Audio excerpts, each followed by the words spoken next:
Episode 1. I met him in my grave. They buried me on a Wednesday. Rain fell so hard, it sounded like the earth was trying to swallow its own silence. I remember the flowers, white lilies, my favorite, wilting before the service ended. I remember faces blurred behind umbrellas. I remember not feeling sad because I wasn't gone. Not really. I woke up hours after they laid me down. Not in a coffin, in a house, old, abandoned, smelling of cedar and memory. And he was there, standing at the window like he'd been waiting decades for someone to arrive. He wore a white shirt, soaked at the color like he'd been caught in the same storm. His skin pale, his eyes darker than the room. He looked at me like he knew my name before I ever had to speak it. "You're early," he said. "Or maybe I'm late." I didn't answer. My voice hadn't followed me here. He stepped closer, slowly, like I might vanish if he moved too fast. They don't usually remember this part. He added, "The transition." I stared at him, at the flicker of candlelight in his eyes, at the shadow that didn't follow his feet. "You're not dead," I whispered. "Somehow." "No," he said, "but I'm not exactly alive either." His name was Elias. He died in this house 93 years ago. But he never left. They say spirits linger because of unfinished business. But Elias wasn't looking for closure. He was looking for connection. He told me that sometimes, when the veil thins those touch, not collide, not fuse, just rush. And when they do, something changes. "You're not supposed to be here," he said that night. "Not yet, but I am," I replied. And then he smiled, not like a ghost, like a boy in love for the very first time. The candles flickered, the windows breathed, and something ancient in the walls began to hum. That's when I realized this wasn't death. This was something else. And I was about to fall in love with someone I could never truly touch. Episode 2. He only appears at night. There are rules to loving a ghost. You can't touch them. You can't follow them too far into the dark. And you can never ever ask how they died. I broke all 3 before the week was over. Elias was waiting by the staircase when I woke again. This time, in the same linen dress I wore in the casket. It wasn't clean. It wasn't torn. It was exactly as it had been the day I died. "Morning," he said, even though it was midnight. "You dream louder than most." I asked him if I was really dead. He tilted his head, smiled the way old violins sound. "You're in between," he said. "A place where memory wears skin, but nothing bleeds." We walked the house together, floorboards groaning under his weightless steps, candlelight flickering in mirrors that refused to show him. He knew every creak, every lock, every window that wouldn't open. "This place used to be a home," he said. "Then it became a secret." Each room felt like it had held 100 whispers, some warm, some furious, some that still scratched the walls when no one was speaking. In the hallway outside the nursery, he stopped. "You shouldn't stay here too long," Elias warned. "Things in this house wake up when they think you're staying." "Like what?" "Not all ghosts are lonely," he said. "Some are hungry." He only ever appeared at night, when the air turned still, when even the crickets fell silent, like the earth itself was holding its breath. And when he spoke, it wasn't just to me, it was to something else, listening from the shadows. That night, I stayed too long. I touched him, just a fingertip, just to see. It was like brushing ice that remembered being fire. And for a moment, just a second, it touched me back. My chest burned where our skin should have met, and the house moaned. Not inward, not inwind. In warning, the candle in the hallway blew out. The mirror in the parlor cracked, and from somewhere beneath the floor, I heard breathing, low, wet, wrong. Elias turned to me, eyes no longer soft. "You need to leave this room." "Why?" I asked. "Because you're not alone anymore." And just before the dark swallowed the light, I saw a hand on the wall. Not his. Episode 3. Voices in the walls. I didn't sleep after the mirror cracked. Elias disappeared that night. No goodbye, no flicker, just gone. And in his absence, the house shifted. The hallway grew colder. The paintings on the walls, portraits I never noticed before, turned to face the stairs. Their eyes followed me like they just remembered something they hated. I called for him. Nothing answered. At least, not at first. It started with a whisper, soft, childlike, crawling across the walls like mildew. "He lied to you?" I frowned. "See, he never told you her name." The voice came from behind the nursery door, the one Elias had warned me not to open. The handle was rusted, sealed with something like wax. But when I reached for it, it was warm, breathing. That's when I heard it again. Not a whisper, a giggle, soft, wet, and far too close. I stepped back. The floorboards under my feet groaned ons, twitching. Then I heard a knock, but not on the door, from inside the walls. I ran down the corridor, through the parlor, into the sitting room where Elias first appeared. Nothing, just me, and the silence, thick as drowning. I lit a candle, held it like a weapon,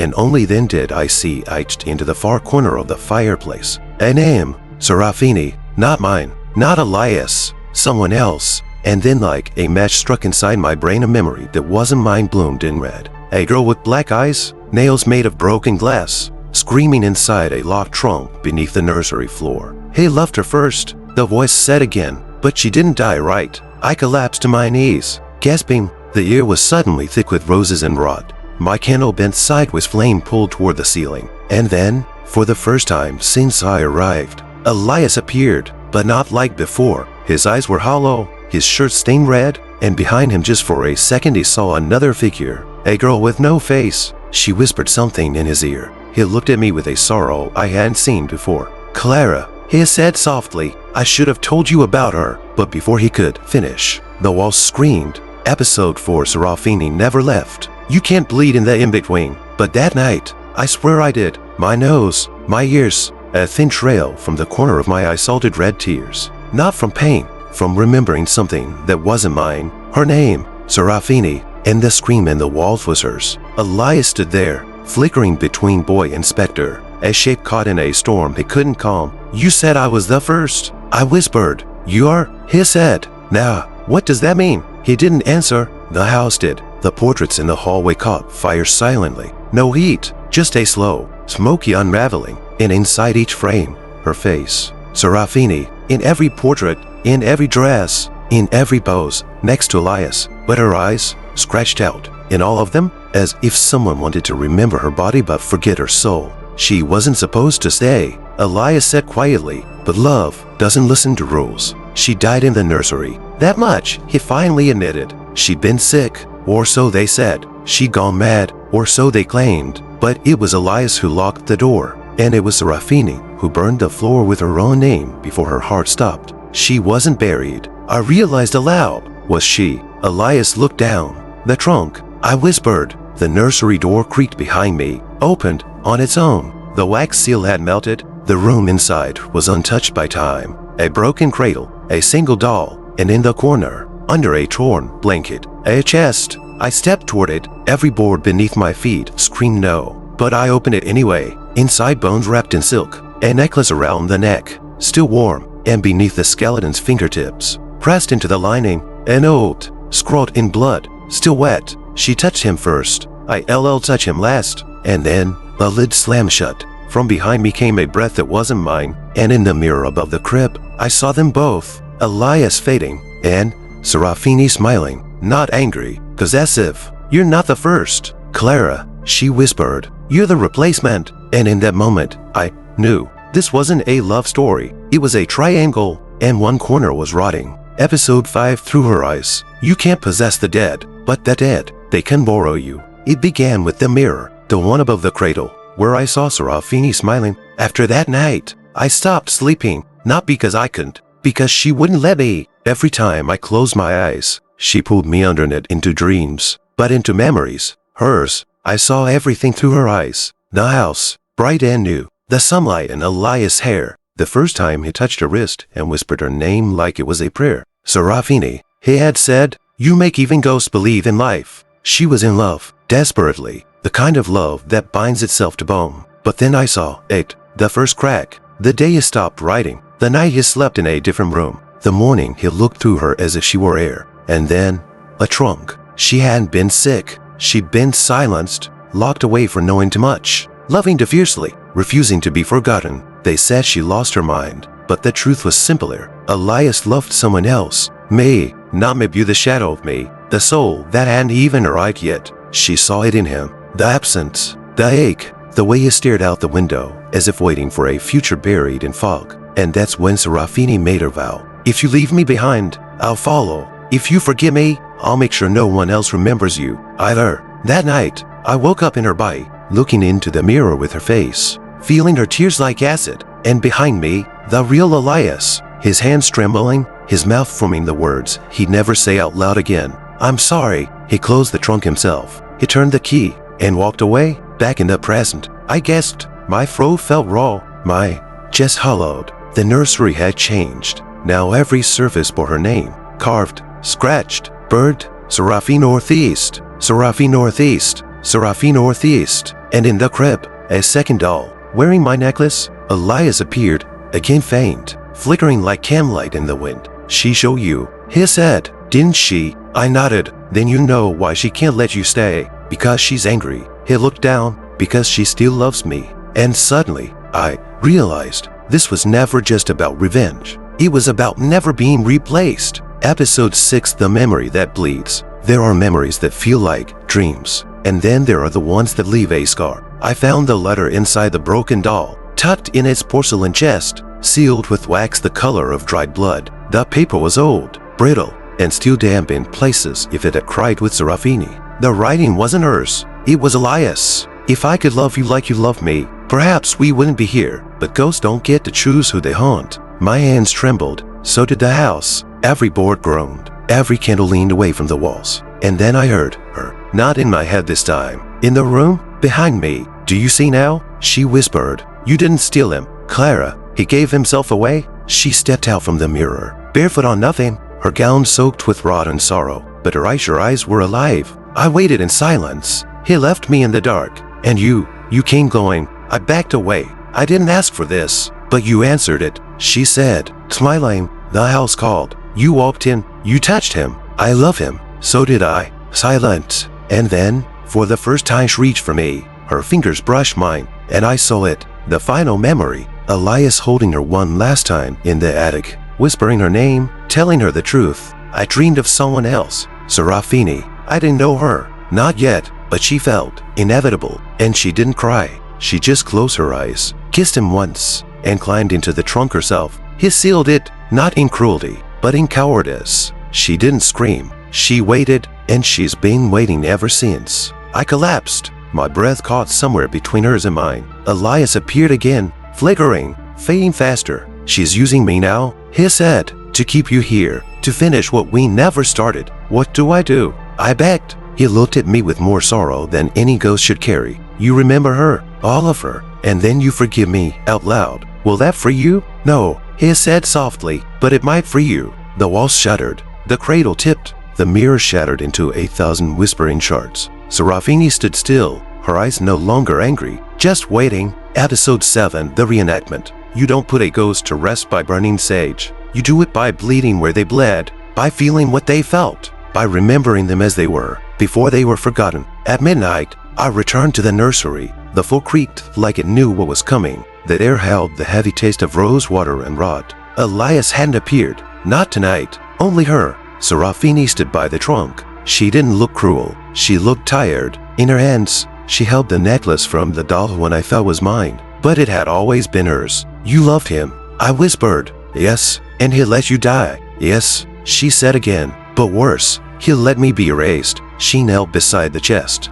trailing her fingers along its edges. I need someone to close the lid, but this time, I want it to be me. With my memory, with my name, I understood. We were going to recreate the night she died, not the pain, the truth. I lit 12 candles, one for each year she'd been gone. I placed the letter Elias wrote inside the trunk. I laid down the broken doll, Marine, the brush with strands of her real hair still tangled in his teeth. And then I looked at her. Are you ready? She nodded once and stepped inside. Her body didn't vanish. It folded, like smoke taking the shape of sleep. I closed the lid, my fingers trembling, and then I whispered her name. Seraphine Vale. The room groaned. The floor beneath the trunk split. Roots pushed through it to drag her down. But to cradle her, and the candles, they didn't blow out. They turned white. Elias appeared behind me. Oh, still, you remembered her? He said. I honored her. I corrected. Then it's done. He reached for my hand but didn't take it. I don't belong here anymore. You're leaving?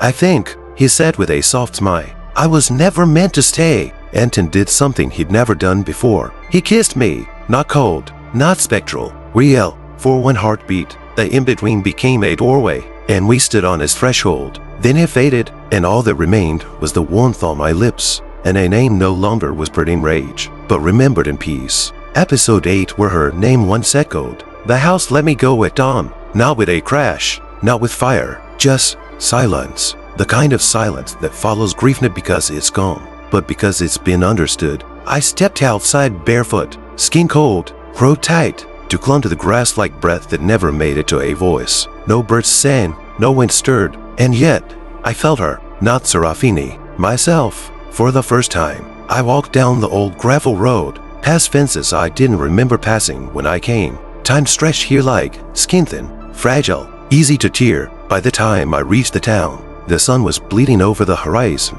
I passed the cafe where I used to work, the bench where I read, the bookstore window that still had my picture in the display. But no one saw me, not really. They looked past, through, around, like I'd become the kind of thing people only half remember. I entered my apartment, untouched since the day I died, disappeared. There was no notice, no missing flyer, no obituary, only dust, only stillness, and on the kitchen tably single black feather. He'd been here, or maybe I was never really gone. That night, I dreamed again, but it wasn't Elias. It was her, Serafini. She stood in the field behind the house, the one with no path, only wildflowers, and she was barefoot, laughing, hair loose, eyes finally free of sorrow. You brought my name back, she said. Now I'll carry yours forward. What does that mean? She didn't answer. She only touched my chest, right above my heart. And when I woke, there was soil beneath my fingernails, and the mirror across from my bed cracked right down the center. In the reflection, I saw myself, but behind my eyes, someone else blinked. Episode 9, the voice that wasn't hers. The first voice came on the third night. I was brushing my teeth when I heard it. Not in the walls, not in my head. In the mirror, she's still open. 3 words. Come, Mel. Not Elias, not a memory. Something. Watching. I turned the light on and off, blinked hard, whispered my own name just to ground myself. But the reflection didn't follow my movement. It lagged. A second, a slow blink, a smile that wasn't mine. Then it was gone. The next morning, every clock in my apartment was wrong. Some blinked 3:33, some just spun. My phone wouldn't turn on, and on the ceiling above my bed, written in condensation, "You let her in." Who else came through? I called Elizabeth's sister. She answered on the third ring, voice brittle with disbelief. "Clara, are you?" They said, "You." I didn't let her finish. "Just tell me, have you felt anything strange?" "Strange like what?" "Like someone else is in the room when you're alone." There was a long pause. "Last night," she said quietly, "I woke up with soil on my hands, and the mirror in my hallway shattered." "Did you dream of a house?" "No," she whispered. "I dreamed of a field, and someone standing at the edge. But they weren't facing me. They were facing something behind me." I hung up, and I ran back to the house. On light, it wasn't there. The driveway led to nothing. The clearing was gone. No house, no ruins, no ash, just trees and silence. But the earth felt hollow, as if something had been lifted from it too quickly. I dropped to my knees, and then I heard it again, behind me. Not every door stays closed. I turned, but nothing was there, only a shadow on the grass, not cast by anything standing. When I returned home, the apartment was ice cold. My breath fogged the glass, and in the mirror over the sink, not my face, Serafini, but twisted, her mouth stitched shut, her eyes completely black, and behind her, something towering, faceless, dripping soil,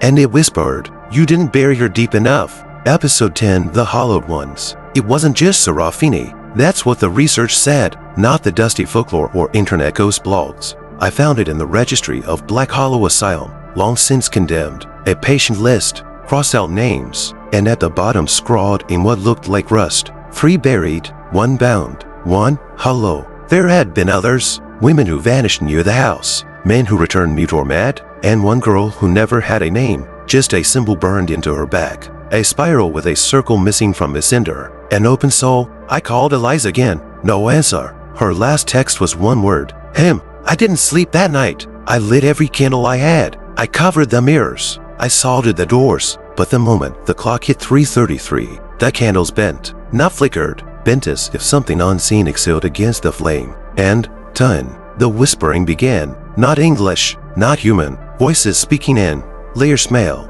female, wrong. The house was a mouth. You were the key. Now the hunger wears your skin. I screamed, but my voice came out late like it had to crawl out of someone else's throat first. In the mirror over the stove, something moved. Not behind me, inside. It smiled, with my face. Then it tilted its head and whispered, "Clara is sleeping. We are what woke." I shattered the mirror with my elbow. Glass rained like ash, but it didn't stop the voice. because it was no longer coming from mirrors. It was coming from me. The next morning, I went to the field again, still no house, but in the soil where the house once stood, I saw the symbol, spiraled, open, but now the center was bleeding, a small pool of black. It pulsed, it breathed, and when I touched it, I saw all of them, the women, the men, the child with no name, all buried in memory, all screaming through my veins, and behind them, the hollowed one, not a ghost, not a demon, a vessel, waiting for a voice,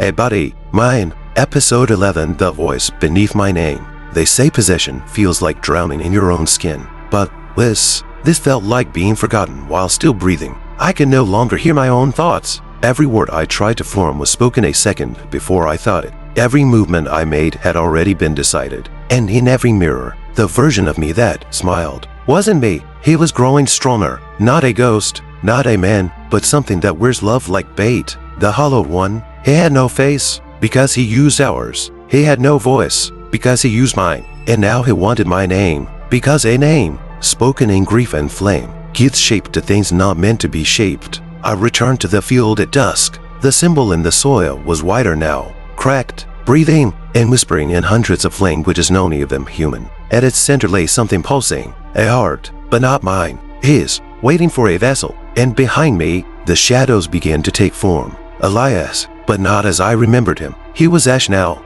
no glow, no warmth, only regret. I was the first to whisper love into the hollow. He said, and now it's fed too much to sleep. Can I stop it? I asked. No, he said, softly, but you can contain it once more. With memory, with blood, with choice. He stepped aside, and I saw it. That chest, not the one Serafini died in. This one was mine, already open, already calling. The hollowed one was ready to climb out. Unless I climbed in first, unless I became the seal, not the victim, the prison. Elias held out the necklace SETI one I'd found in the doll, the one Serafini wore. Now it pulsed with black light. If you speak your name while wearing it, the hollow will bind to your body. It will stay inside you. And what happens to me? He hesitated. You live, but never fully. You remember everything, but no one will remember you. The wind fell silent. I stepped toward the chest. The earth trembled, and behind me, I heard her. Serafini, Clara, she whispered, don't die for us again, just end it. I looked up at the sky, no stars, no moon, just a blank, waiting canvas, and I spoke the name I hadn't said in days. I am Clara Vale, and I choose containment. Then I placed the necklace around my throat and lowered myself into the dark. Episode 12, She Who Remembers. They didn't bury me, not this time. There was no funeral, no flowers, no name carved into stone, because in their eyes, I never existed. I walk the world now like a shadow stitched to silence. People brush past me in coffee shops, bump into me at intersections, smite through me like their minds refuse to hold my shape. I am here, but I am forgotten, just as he wanted, but is locked inside me now. The hollowed one, his voice tries to rise, sometimes, late at night, when my breath fogs the window, when the wind speaks too softly in places with no wind. Let me speak, he whispers, let me be, but I don't answer. I remember the cost. Elias is gone, not in ash, in peace. His face comes to me sometimes, in dreams too short to last. He never speaks, he just smiles and touches his hand to his chest, where the chain used to be. And Serafini, she's everywhere. I see her in candlelight, hear her in piano chords, echoing in churches I've never entered.